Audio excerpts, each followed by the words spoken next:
Hey guys, this is Mariah Young. Again, I am in the same outfit that I was in the last video because since I have the energy and motivation and inspiration to do these, I'm doing them today because I don't know if they'll get done if I don't do them today. I'm chatting about basically my journey with depression, and I'm hoping to get through just a couple of other things that I have found that help me to fight this depression.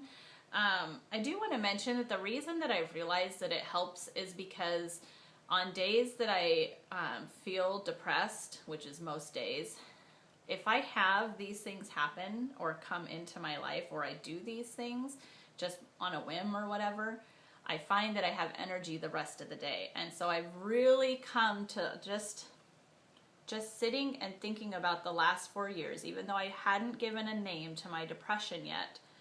Just sitting and thinking about what things give me energy has really helped me to create this list. And what things don't give me energy. Sometimes that's the more important list. What things don't give me energy. And I've got that list too, my hindering list. So continuing on with the helping, crafting and giving. Those are pretty big for me. I love to craft. I love to give.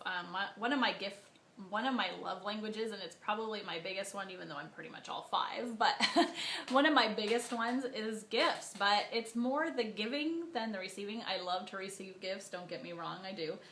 But the giving of gifts is so big for me when I can put thought into a gift and I can make it pretty and I feel like I am giving somebody an awesome gift, and it doesn't have to be for their birthday or any of that stuff. Sometimes I just give gifts because I made something and I was excited about it for somebody, and so I give that to them. It just fills me so much.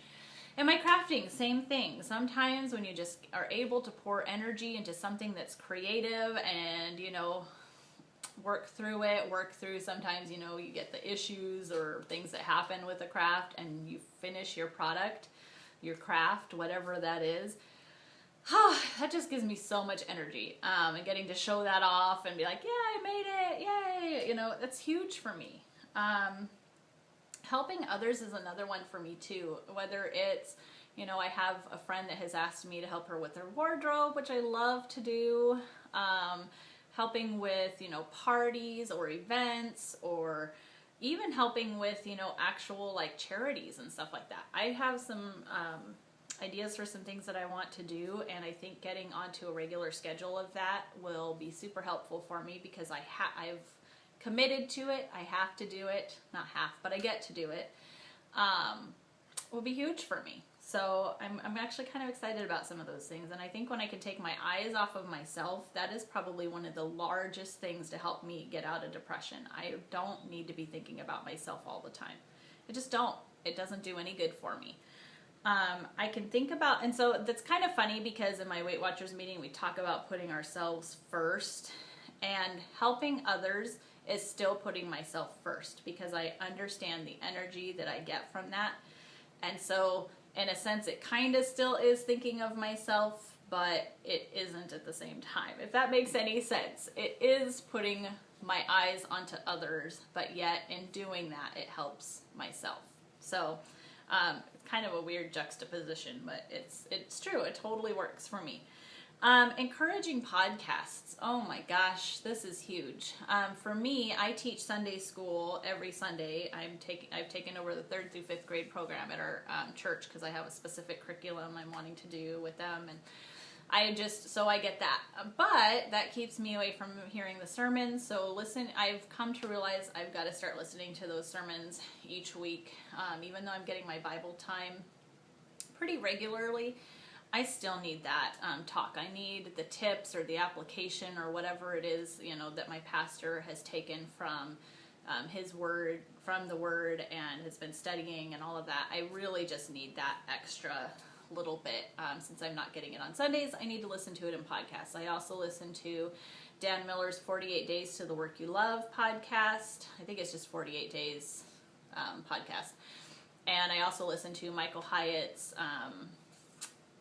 This Is Your Life podcast. And in fact, one of my strategies is I need to go back and listen to his 10 ways to boost your energy. And that's actually going to become part of my checklist for things to do every day to help myself have energy and motivation. So And then accomplishing things. There is a huge, huge psychological thing that happens in our brains when we can cross things off a checklist. And I find if I just have a checklist for my day, not only do I tend to work through that list, but also just being able to cross things off feels so amazing. I don't know what it is, but crossing it off, it's like, wow, yes. I know Dave Ramsey talks about that with his Financial Peace University, that, you know, just getting to cross something off, it's why you start with your smallest debt and work your way to your largest, is just amazing because you get to cross it off. I don't know what it is, but that helps me so much. And it also kind of gives me a perspective of what I have to do that day. Sometimes in my head, I have 100 things that I have to do. When really, if I look at just the top 5 things that I have to do and write those down on a list, the other things are a bonus, and those things are the things I really need to accomplish. And if I work through that list, it gives me so much energy and so much motivation because I accomplished it. I got it done. And so that's a pretty awesome thing for me. So, and then positive thinking is the last one. I know this kind of seems like a duh. Of course, positive thinking would make you feel better and give you motivation and energy.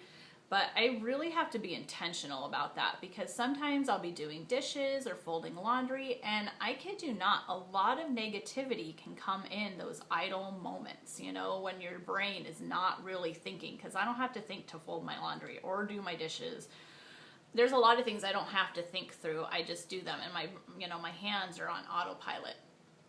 Those times are some of my worst times. If I don't either have a good podcast going or some music that I'm kind of singing along with or dancing to, just getting my brain in a different place, those times can be really bad, really, really bad. A lot of negative that I don't even want coming into my head. Arguments with people or things that I thought of them. I don't want that. That's not how I want to spend my time. So I really have to put a lot of thought and be super intentional about positive thinking. So where it may seem a duh, obviously, it's not that for me. It's really something that I have to practice and put time into and really think, oh, wait, why am I thinking this? How about something positive? Let me turn on a podcast. Let me do something else other than allowing myself to sit here and wallow in whatever it is. And it's always dumb stuff anyways. I just don't need it. So anyways, I'm going to talk about my hinder list next. Hopefully this is helpful for you. You know, that's the only reason I'm doing this. I want to help, and I got to share my information. So, all right. Bye, guys.